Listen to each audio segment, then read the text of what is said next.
بس اس کے اسلام کا لباس آیا ہے اور اس کے اسلام کی زینت وفا ہے اور اس کے اسلام کی بلندی تقویٰ ہے۔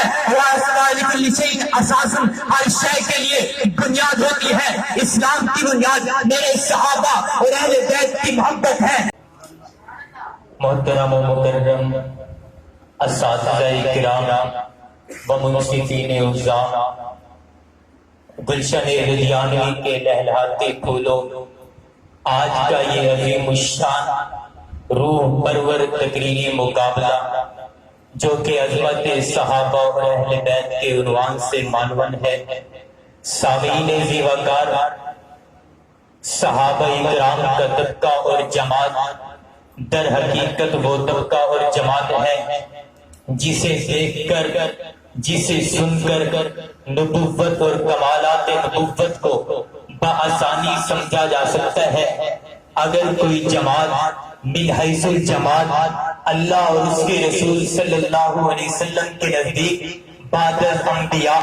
پسندیدہ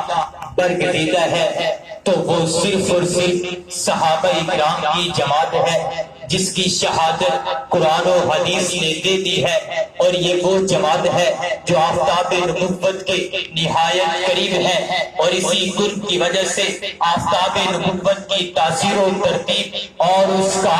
پوری دنیا میں جل جلاتا نظر آ رہا ہے، اور پوری دنیا حضرات صحابہ کرام کے واسطے سے آفتاب نبوت سے فیض یاب ہو رہی ہے۔ اگر یہ جماعت نہ ہوتی تو عالم دنیا آفتاب نبوت سے کبھی فیض یاب نہ ہو سکتی۔ حضرت عبداللہ بن مسعود رضی اللہ تعالیٰ عنہ فرماتے ہیں، آقا علیہ الصلوۃ والسلام نے ارشاد فرمایا کہ میرے صحابہ کو اللہ نے چنا ہے۔ آقا فرماتے ہیں کہ سب سے پہلے اللہ نے سب بندوں کے دلوں کو دیکھا تو قلب محمد کو اپنی رسالت کے لیے منتخب فرما لیا، مقرر فرما لیا، چن لیا۔ پھر قلب محمد کے بعد دوسرے لوگوں کے دلوں کو دیکھا تو اصحاب محمد کے قلوب کو سب دلوں سے بہتر پایا، تو حضرات صحابہ اکرام کو آپ کی صحبت اور دین کی مدد و نصرت کے لیے منتخب فرما لیا، چن لیا۔ اس لیے شاعر کہتا ہے نبیوں میں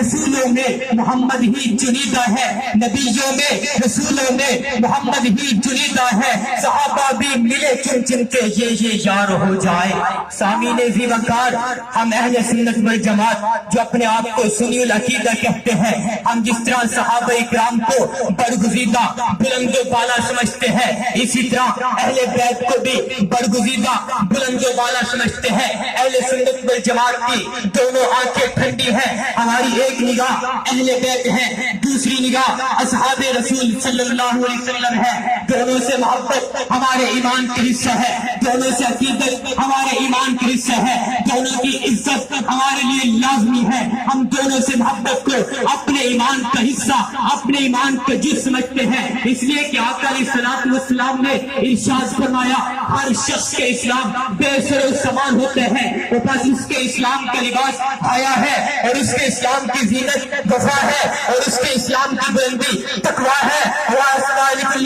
اساس ہر شے کے لیے بنیاد ہوتی ہے، اسلام کی بنیاد میرے صحابہ اور اہل بیت کی محبت ہے۔ بس معلوم ہوا جو شخص صحابہ اور اہل بیت سے محبت نہیں رکھتا، عقیدت نہیں رکھتا، اس کا اسلام ہی نہیں، کیونکہ جس کی بنیاد نہیں اس کا وجود کیسے ہوگا؟ اس لیے اہل بیت اور صحابہ دونوں کی عزت، دونوں سے پیار، دونوں سے محبت ضروری ہے، اس لیے کہ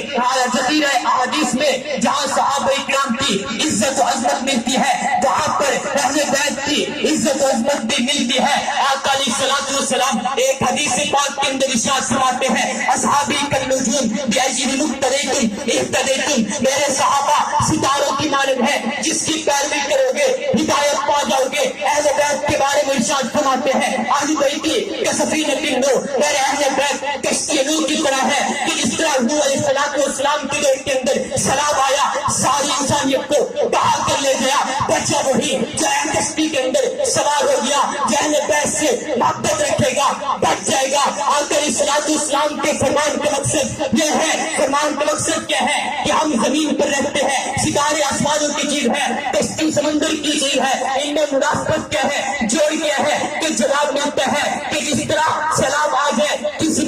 مسجد کے اندر، علاقے کے اندر، وہاں پر محلات کے اندر بیٹھنا آپ ہی کو نہیں بچا سکتا، درختوں پر چڑھنا آپ ہی کو نہیں بچا سکتے گا، بچے گا وہی جو سمندر کے اندر کشتی کے اندر سوار ہوگا، بچے گا وہی جو کشتی کے اندر سوار ہو کر جب اندھیرا چھا جائے، تاریکی چھا جائے، آسمان کے ستاروں سے رہنمائی لیتا ہوا اپنی منزل کو طے کرتے ہوئے چلا جائے۔ تو آپ علیہ السلام کے فرمان کا مقصد، لوگوں میرے پاس سیلاب آئیں گے، فتنوں کے سیلاب آئیں گے، بے حیائی کے سیلاب آئیں گے، بدگمانی کے سیلاب آئیں گے، تو اس وقت میرے جانے کے بعد میرے نور نبوت کی روشنی ختم ہو جائے گی، اندھیرا چھا جائے گا، کوئی سیلاب کے اندر، اندھیرے کے اندر بچے گا وہی جو میرے اہل بیت کی کشتی کے اندر سوار ہو کر میرے آسمان کے ستارے صحابہ سے رہنمائی لیتا ہوا اپنی منزل کو طے کرے گا۔ اس لیے کہتا ہوں صدق حسین بھی ہے عشق، جبر حسین بھی ہے عشق، برپے وجود میں بدر حنین بھی ہے عشق۔ والسلام۔